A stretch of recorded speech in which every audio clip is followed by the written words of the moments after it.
So the turmoil, the pain that I took my mom and dad through, for me, nitasema is my worst experience. Juu ilikuwa imefika place I came to realize later that madhe alikuwa anaenda hadi counseling, mamangu pia alikuwa amekonda. Shine with Njoki Kamanja Kethi. Hello people, thank you so much for joining us at Shine with Njoki Kamanja Kethi. I am so grateful that you can be here to watch this interview, and very sorry that we have taken a long break, but you know what, we are back and we are so grateful because today we have an interview that is so nice that I know that it's going to touch somebody and a friend will tell a friend. And I go by the verse in Romans that says that be renewed by the power of your mind, be transformed by the renewal of your mind. And I know that everything starts from the mind, and you're going to be transformed if you renew your mind. So what are we talking about today? Today we are talking about a reformed addict. Yes, a reformed addict, and his name is Jafith. But because I don't want to preempt who he is, his story, I am going to take you straight to our guest today. Thank you so much as you join us. God bless you. So, Jafith, thank you so much for joining us in this channel. We are so grateful. We call ourselves Shine with Njoki Kamanja Kethi because we believe everyone has something that makes another person shine. We want you to tell us your names, what you do, and generally who you are. Okay. I'm Jafith, Muremi Githinji. I'm home ni Kirinyaga. I'm happily married. Wow. With one wife. A woman. She's a woman. Just squeezy lazima. Lazima useme ni wapi. She's a woman, and we are blessed with a daughter. Yeah. By profession, I am a counselor. I'm an addictions counselor and a counseling psychologist. I'm also a recovering addict. Wow. I'm now 3 years and 1 week. Can we pop champagne? Who has champagne anyway? We are going to pop after this. 3 years and 1 week in recovery. Congratulations.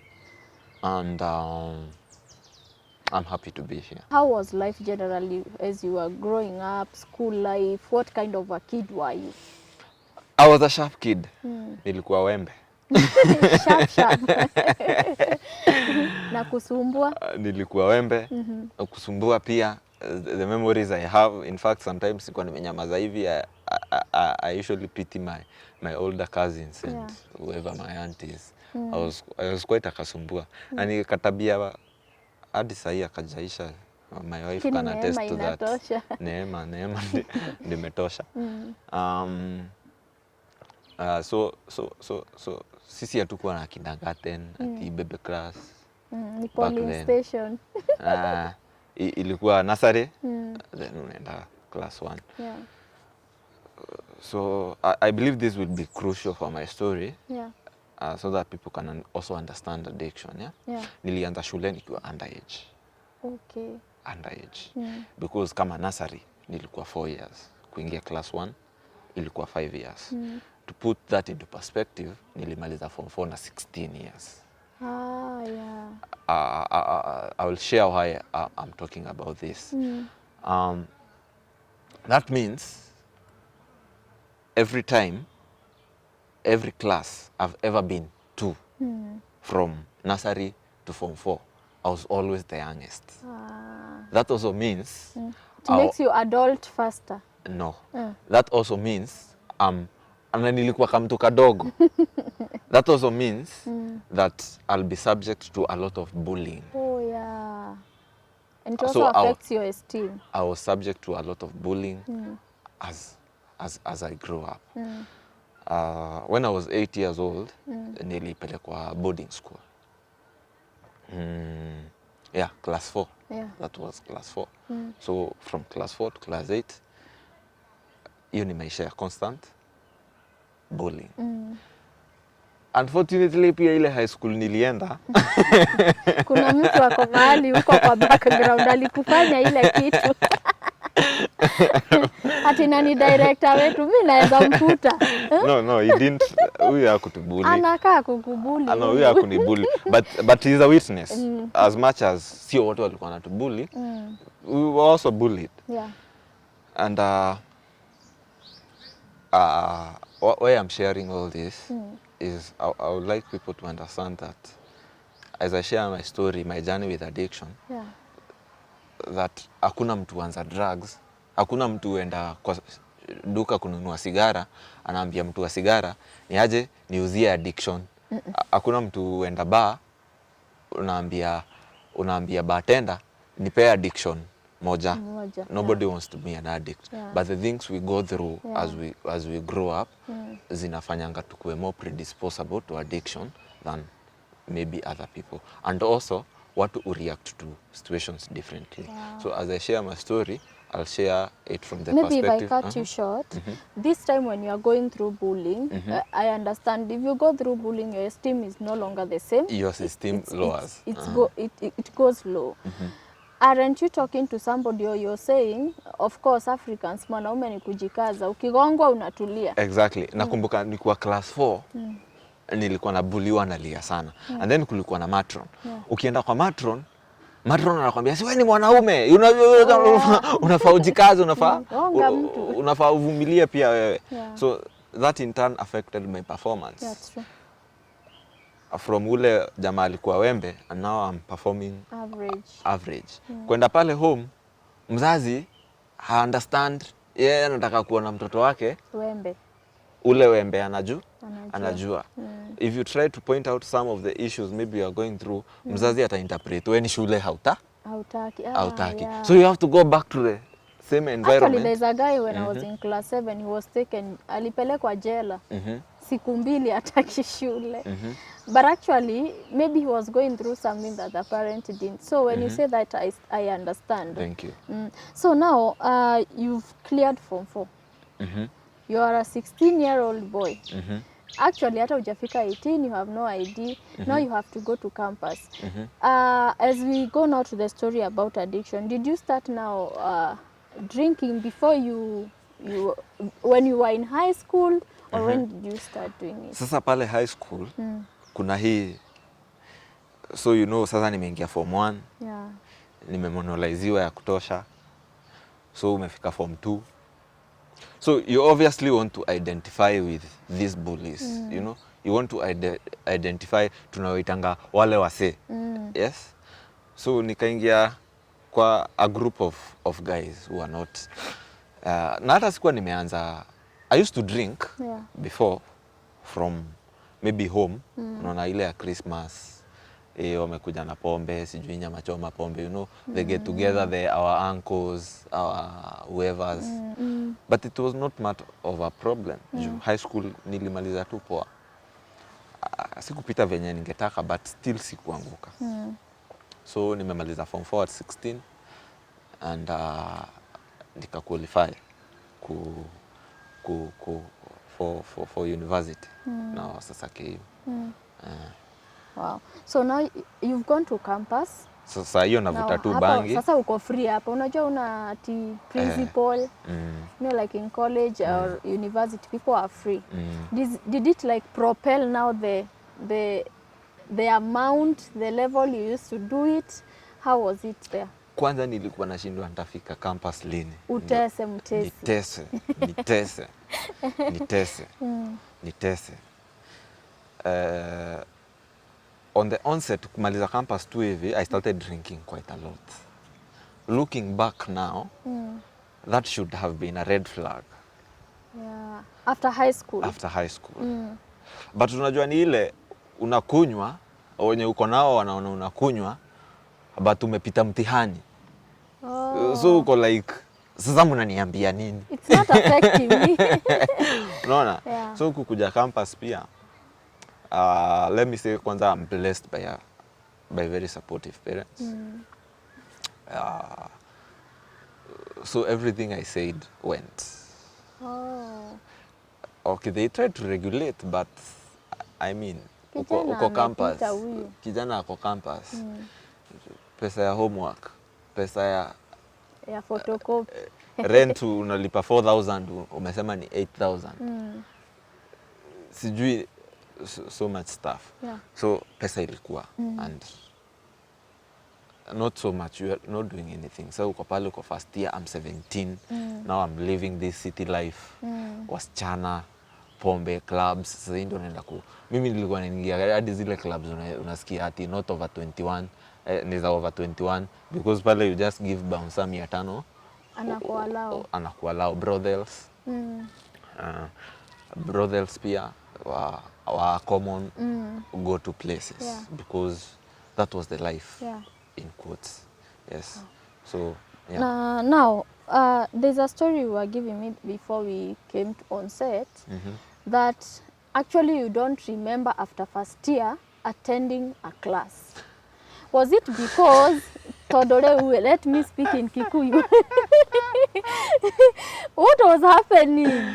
Because I thought all this time you have control over your drinking.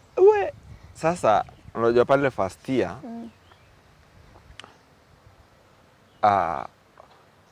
kuna maybe partners arudi after form 4 unajua sikuwa hooked. So nakumbuka hata after form 4 up to kuingia campus sikuwa navuta bangi.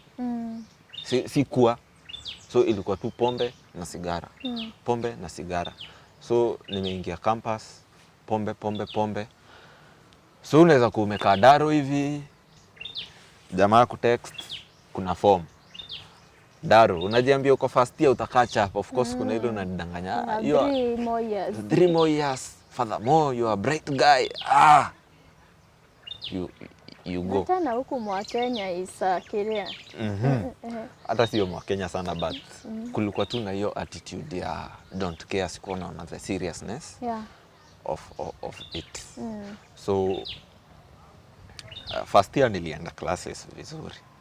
Hapo between first year na second year nikaanza bangi tena. Unaona ile ingine ya form 2 na form 3 ilikuwa experimental. It is once in 3 months. Once in because pia ipatikani vile. Si utaipata midterm na mkifunga na home huwezi vuta. Utashikwa. Sasa uko campus. Hii kitu unanunua na kirai. Niko dry.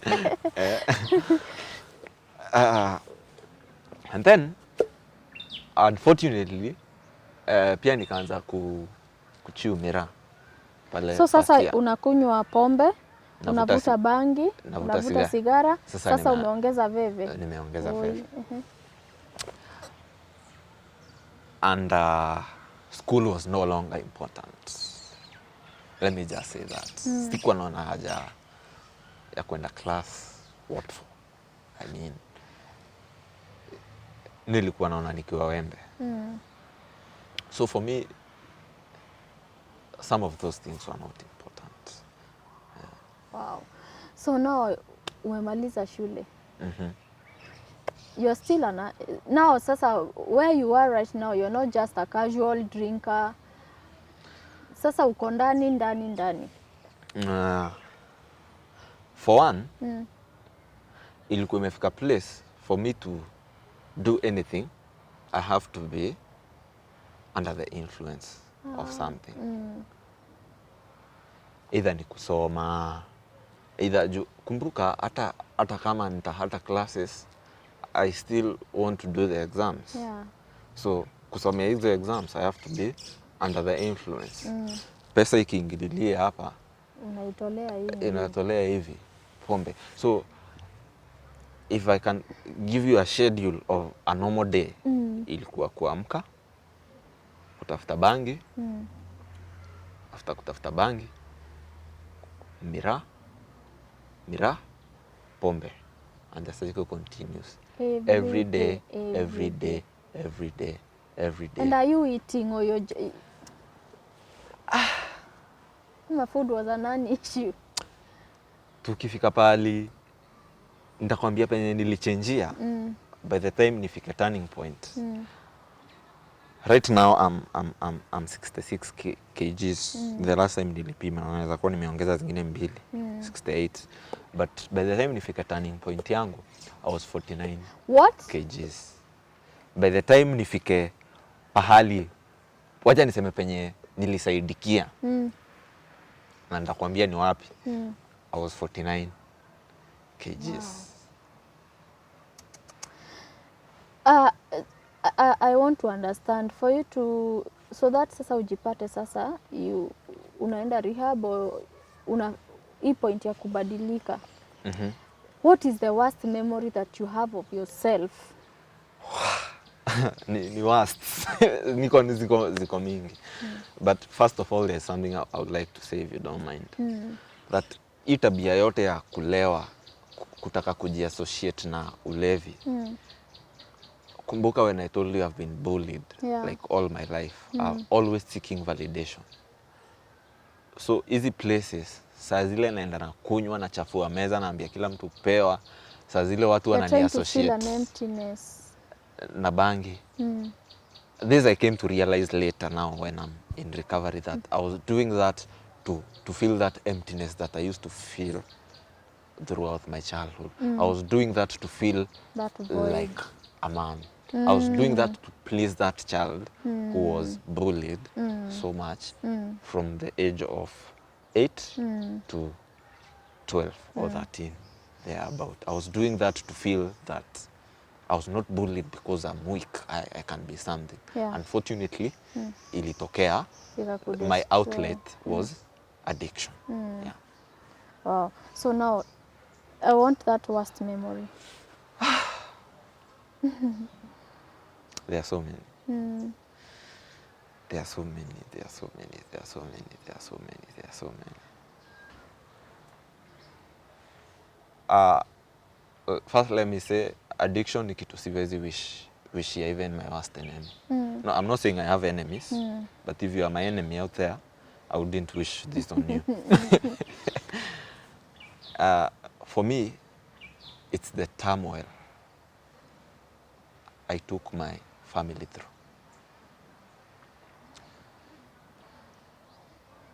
Sitting here, I can imagine. Now, I have told you I have a daughter. Yeah, you're a parent.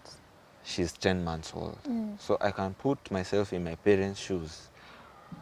Wananiona nikigrow with a lot of potential. Nilikwambia nilikuwa wembe. With a lot of... And then I come to campus. I neglect myself. I'm basically... I drank myself to nothing. When I say nothing, by the time nilipelekwa rehab, nilikuwa na boxer moja. Nilikuwa na boxer moja, trouser mbili, shati nilikuwa naoga once in 2 weeks maybe. Na maybe ni ile siku najua, maybe kuna, I don't know. Sikuwa naona niko na shida, nilikuwa nimekonda, nilikuwa sky fiti. Hata hii masomo ilikuwa inalipwa huku because the 4 years nilikuwa parallel na ilikuwa imelipwa yote. But to be honest, sidhani ilinisaidia.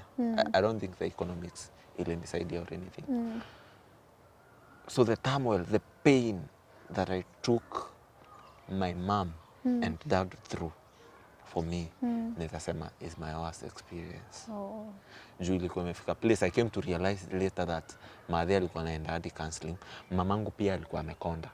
And then you know the society is always thinking that your mom is failing, that you haven't been parented well. And by parenting it always goes to the mother, not the father. Alafu ni ile maybe pale village setting.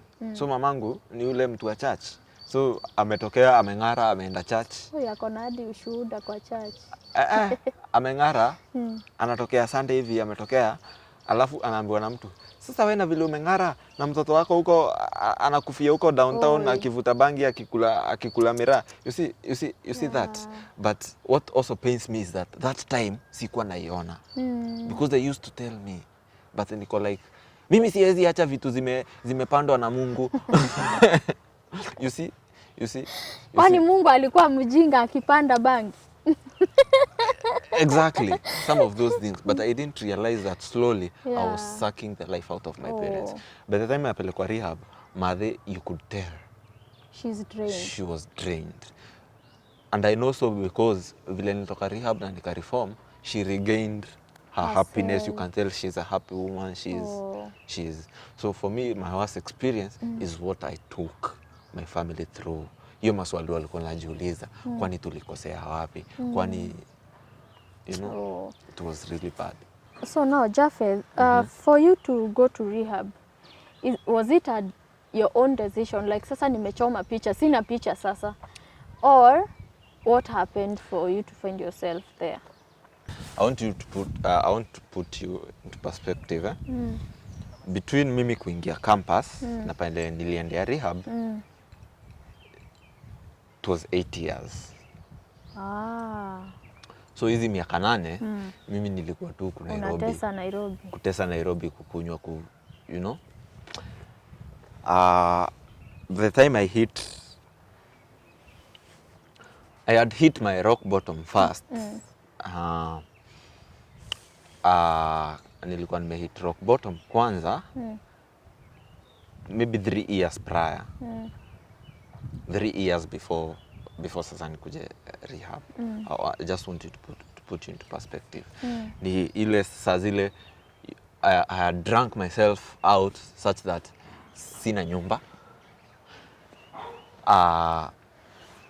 And I'm homeless. So places za kulala. Hizi ni 3 years before niende rehab.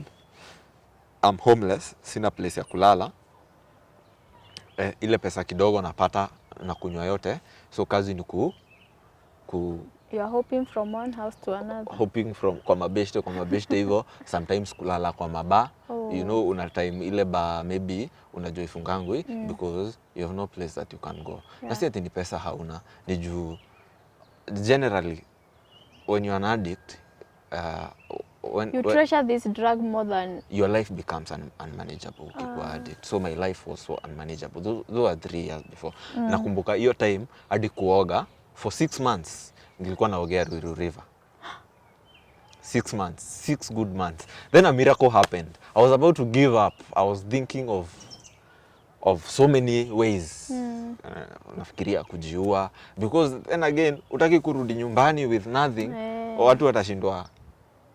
You've come back like a disgrace. Jamaa na ni jamaa wa degree nini. So I didn't want to go home. So I was looking for a way out. Sasa hapo ndio unafikirianga all the things kujiua, stuff kama hizo. Then a miracle happened. Someone came from abroad. Funny story. And picked me up.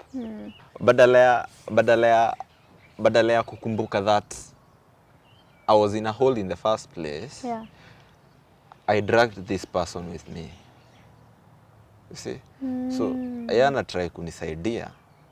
Ana try. So let me burst your bubble. This is a relationship now. This is a relationship. Instead ya kuona kwenye nimetoka na nafaa kuchange, we continue. But now sasa we become like a team, an addiction team. So tunakunywa na yeye,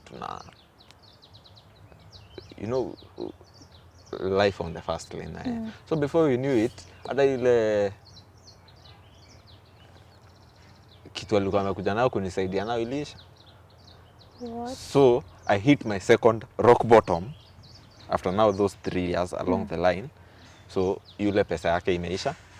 Na wewe sasa hata haukuwa nayo hata before. Na mimi sikuwa nayo hata before. What I'm doing for hustle ni kuuza bangi, na kuuza miraa. That is what I'm trying to do. So sasa you've turned even to a peddler. Wewe ni pedi. Because hiyo unajua unafanya hesabu. Unapiga hesabu. Unaona daily unafuta bangi ya 200. Pale stone inaitwa stone. Stone ni ile bangi unachukua stone then unasanifu ndio unajirolia ni 300 ama 350 ama so 4, na hiyo itakupeleka siku kadhaa na uuze at least unapata ka income kadogo, kamera tumakali hapa kule nini tuchanga nini. So it was naweza ita convenience, siwezi ita biashara. It's a survival tactic. It was a survival tactic. Alafu unaona hata hii miraa unakula sana. Unaitisha huko, unaipata mtu wa mbele anakuletea kilo 2 ile yenyewe unakaa nayo hapo. Yenyewe. Yes, ni yako umenunua but it was just a survival tactic. So sasa 3 years zimeisha, ule mmechukuana msaidiane, sasa mmechoma picha pamoja. Tumechoma picha na life haikuwa poa. To be honest, life haikuwa poa because you can imagine sisi wote ni walevi. Sisi wote ni watu wa bangi. It was chaos. It was violent and it was pure chaos. Yeah. So ikafika place, I'm no longer able to pay rent. Sasa imagine ile kuhope nilikuwa na hope ya kwanza, sasa nimeanza kuhope na dem yangu. Wow. Your friends are good. I need to meet your friends. Wanakuhost na mpenzi. No, pia yeye hataki kurudi home juu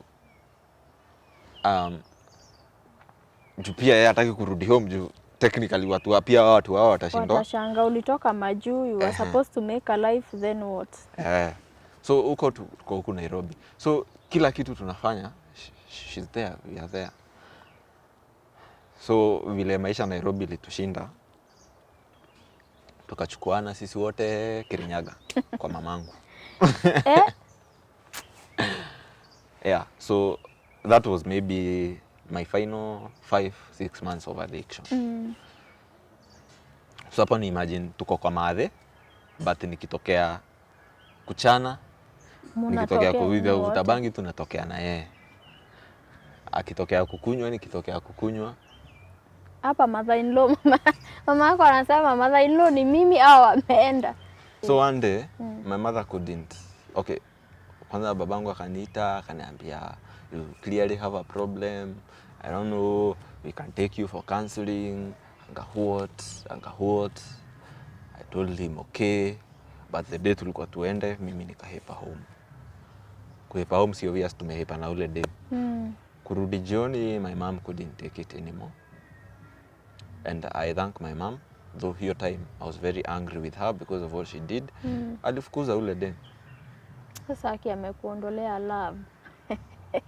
That time. But mzae akanijanjarukia sana. So tukaenda apply and everything, but he told me, before I pay your school fees, I want you to go and see a doctor. Mwenye atakupima hiyo bangi kwa kichwa, upewe dawa itoke ndio nikulipie school fees. So I agreed, thinking my plan. Kumbe na yeye anajua ni rehab ananipeleka. To the said doctor, ni rehab. So ni kuingia kwa ofisi, nikaambiwa sijui nisalimiane na hapo nyuma, kwenda kuchomoka mzae yuko, na nikaambiwa hey, you're on your own. Niko rehab. So ndio mimi sasa niko rehab. I'm like this and yes. Wow. Now these three months, how are they for you? Because I understand people get withdrawals, they relapse, they are stressed. The first 2 weeks.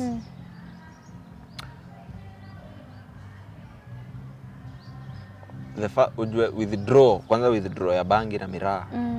Na all the drugs I was using, the number one withdraw ni hallucination. Na hizo hallucination ukuja just before ulale ama just before uamke. Unaona? And this is how they are laughing, but it's funny. And this is how they used to present. So umelala usiku, you are getting night sweats, everything, nightmares. But you're trying to wake up. Unaona saa ile mnapatanga hizi nightmares, unaangukanga kwa kishimo. Oh, like paralysis. Ama unaona manyoka. So ukiona manyoka kwa usingizi utaamka ushtuke. Sasa hii ukiona manyoka, ilikuwa inakuja kwanza nyoka ya red ya plastic kila siku. Unaamka, unafikiria itaisha, inaendelea na umeamka. Ndoto inaendelea na umeamka. Withdraw. It was so hard. I almost gave up and haikuwa rahisi. Wow. Haikuwa rahisi hata kidogo. The night sweats, the cravings, kusikia ni kama utachizi. It was literally chaos. Na saa hiyo ukumbuke ile situation nimeacha home pia. Nimemess. Nilikuwa nimemess. Big time. nilikuwa nimeuza vitu za home, you know, to prior me kupelekwa rehab pia to finance my addiction. Nilikuwa nauzanga vitu za home. So uko worried, si labda mzae ataenda angalie nini apate haiko.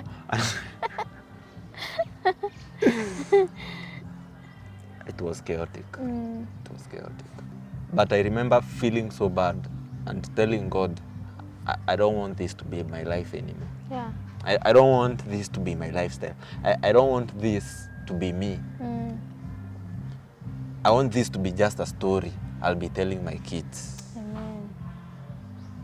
I was still in rehab, nilikuwa kitu kama mwezi ya pili. So fortunately enough, my parents forgave me. Yes. Wow. Na nikatoka rehab. Kitu kingine ili encourage is the way people are approaching me. After nitoke rehab. So nimetoka rehab. Watu hawaamini ni mimi, nimechange, nimenona. Na my village people wako pale abai murimi onorete abai. That is the real you. I could also feel my perspective of life has changed. Yeah. My energy levels were different. Wow. Mi mambo ya economics nikawachana nayo. I decided to do counseling psychology. And I also did addiction counseling. Hizo ni course mbili tofauti. Wow. I did them back to back. Sasa hii akili yangu imerudi sasa. From a guy who was not able to attend classes, now I'm doing 2 courses. I was doing 2 courses at the same time. Nilimaliza last year. Wow. At the same time, last year I had 2 graduations. Wow. Yes. You know, when we started, we were saying that you are renewed, you are transformed by the renewal of your mind. You see, you renewed your mind and you started thinking, what I have been doing is not the right thing, so I have to start afresh and do the right thing. And I'm so grateful that you made that decision. Some other thing I would like to say about change. Everything had to change. Yeah. Even my relationship. Yeah. I was lucky. I also happened to meet a very understanding woman. Beautiful. Hapo unafaa uongeze maneno. Beautiful. Beautiful, exquisite, fabulous, glorious. Let me just say, ni mtu nilisikia na ni understand. Yeah. Because there's being a recovering addict, being in addiction, addiction comes with a lot of emotional instability. Oh yeah. So hata ukiingia into recovery, some of the things, yes, inaweza kuwa haukunywi na vitu kama hizo, but you carry your emotional instability with you. It's a work in progress. So alinipata nikiwa in a place where I'm trying to figure out where I am emotionally, and nikasikia nanielewa, and tukaanza nyumba. Hapa mnasikia sauti inaenda chini nini? Ni nini? Ni kufurahia.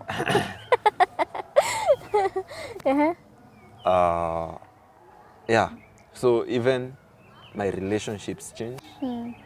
Because previously I said ile relationship ilikuwa chaos. Yeah. Now I found a new person. Yeah. Mwenye tuko na the same direction, mwenye tuko na the same objectives. Yeah. We started a home. Wow. We got married. And now we have a daughter. Hallelujah. And I'm still sober. Hey! But that he's celebrating 3 years 1 week today. Yes. Today is on date 5. 24th April. Ndio nilifikisha 3 years. Wow. Because I started my sobriety 24th April 2018. Wow. Congratulations. That's a very, very big step. And it's good to celebrate small wins. It may seem like small, but to you I know the impact it has. Yani, like, even making that call, like, I want to share this with people, I knew it meant something to you. So now let's talk about the informative part of it. You want to inform people. How do you know you've come to this point? You're an addict. Let's first define what is drug addiction. Drug addiction ni kitu iko na very many definitions. Yeah? I'll start with the simplest. Drug addiction, or any type of addiction, there are many types of addiction. Kuna hadi food addiction. True. There is sex addiction. True. There is many addictions. But addiction is basically when you're doing something over and over again, despite it having negative consequences on your life. Ama negative consequences. And when I say that, watu wengi ufikiria negative consequences ni pesa. But pesa is just one, finances is just one area of your life. Kuna recreational, kuna your social life, kuna family life, kuna your career, kuna education. There are many areas of your life. So unapata when you're doing something and it affects one area of your life, but you continue doing it despite the negative consequences, that is an addiction. The other maybe I'll give, nimesema definition ni mingi. The other one I'll give is a bit scientific, is addiction is a compulsive, progressive, relapsing brain disease. So usione addict tuko ukafikiria ni kupenda kwake. Hakuna mtu huenda. It's not in the brain. It is a brain disease. In fact, it's a mental problem. Addiction is treated like a mental problem. Now, there are these people think that mimi nikikunywa pombe, it's my business. It's not your business, it's not affecting any other person. And for you, you say it affected your parents so much. Maybe you can talk about how the behavior of that person who is a drunkard affects that person or the second person. Because we have children who have, let's say, daddy issues because their fathers have never been there. Exactly. You see? Exactly. Yeah. Thank you very much for that question. I feel that history ingekuwa complete kama tujaongea mambo ya family. It's true. As much as addiction in affect the individual, addiction is also a family disease. True. In a changing the dynamics of the families. Number one, saa ile uko kule nje unakunywa hadi saa 9. Your children and your wife or whoever is at home, they are there worried. Those are feelings of anxiety. True. Those are feelings of anger. Those are feelings of denial that are, yeah? Hawa watoto wakikua, there is the way they see you. If, for example, you are absent as a father, as a mother. It's true, even women are doing it. We have mommy and daddy issues out here. Yeah? If this time you might be having a lot of money, you might be having it all, wanakula, they wanavaa vizuri, but you are not, the emotional part of life, you are not there for them. It's true, it's true. So you end up bringing children, bringing up children who are traumatized. It's true. By your behavior, who are emotionally lacking. Because empty. The person who was supposed to be there to feel the emotion the emotional part was not taken care of by you. So unagrow na hiyo void. Huyu mtoto akikua hawezi kuwa na meaningful relationships. Because they don't know how to address the emotions. Yes, exactly. Juu ule mtu alikuwa anafaa, ule mtu amepewa hiyo mandate na God. Hafanyi. Yeye aliona kutafuta pesa na kumvalisha vizuri na kumwekelea vizuri. That is enough. But hii part ingine yote aka neglect. Wow.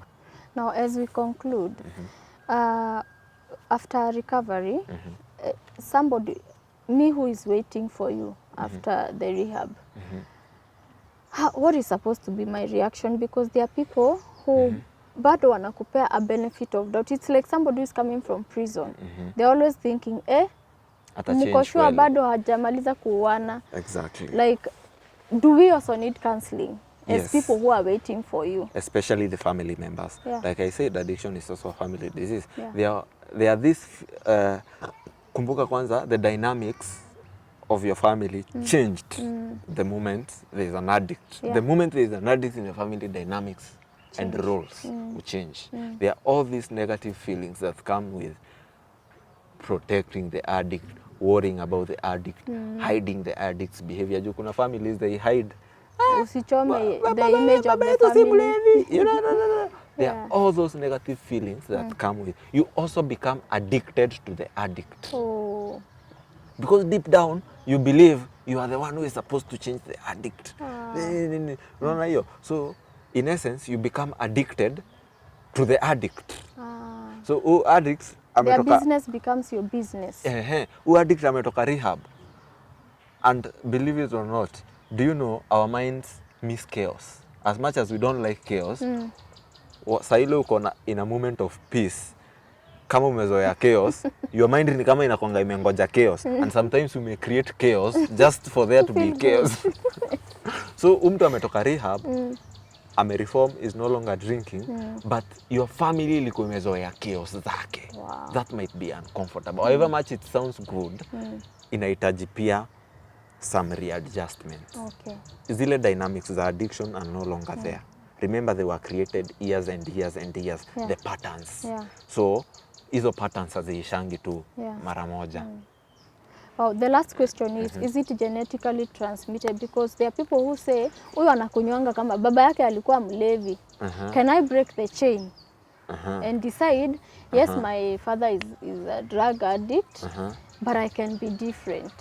Yes. I agree, kuna hiyo theory inaitwa genetic predisposition, that if somewhere along your family line you are genetically predisposed, but it is a theory. So I cannot say it is true or not true. But what I can say for sure is about the pain. What happens with the pain of an addict is, if tuseme mimi niko na pain sijadeal nayo, I'll transfer that pain to my daughter. True. When I transfer that pain to my daughter, when she grows up, she'll want to take away that pain. Me, I took out my pain with drugs. Yeye tuseme, I take out with another thing, which is not drugs. But she will also have an addiction of that thing she chooses. Not per se an addiction, but she'll still be having the pain I inflicted on her. Then she will also have her own family. So she will inflict the pain I inflicted on her. So one of my grandchildren might take out her pain with on drinking, on drugs, but ni ile pain tu ilikuwa. So ni theory ya genetic predisposition, but pia inaweza kuwa ni hii pain ina transferiwa from generation to generation. Your father treated you like this, you take it on your children, and it goes down the line. What I say is, and I'll give a very short analogy. Yes, you can break the chain. And how do you break the chain? If you discover that pain that was caused by you. Thank you so much. Actually, congratulations. I cannot tell you how many times I'll tell you congratulations, because so many people are suffering. Some die as addicts and they leave their families in pain. And we want to thank your wife for kushikilia. Thank you, wife. Thank you, wife. Our wife. No, you are our wife. Thank you so much, and we wish you all the best. Many, many more years of sobriety. And because I know right now you work in a rehab and you're doing the same, you're helping people. Yes. And as we conclude, I want you to give us your name, your number, or social media handles where somebody can reach you, so that you can talk to them. And we are happy when people change, because we want a sober nation, sober world, sober children, entire world. Yes. I'm Jeff Githinji. Jeff, Jeff Githinji on Facebook. Kajama _ on Twitter. Jeff _reborn_ on Instagram. Naweza peana email. And jeffreformed@gmail.com. Thank you so much for what you are doing, because you told us you have already talked to like 10 people and they are on their journey there. And thank you so much for doing that. May God bless you. And for you who is out there, you have a friend who is suffering the same, you can reach Jafith, and he's going to be of good help to you. God bless you so much. And remember, you are going to be transformed by the renewal of your mind. This is Shine with Njoki Kamanja Kethi, where we say you're the light and you can shine. God bless you. Shine with Njoki Kamanja Kethi.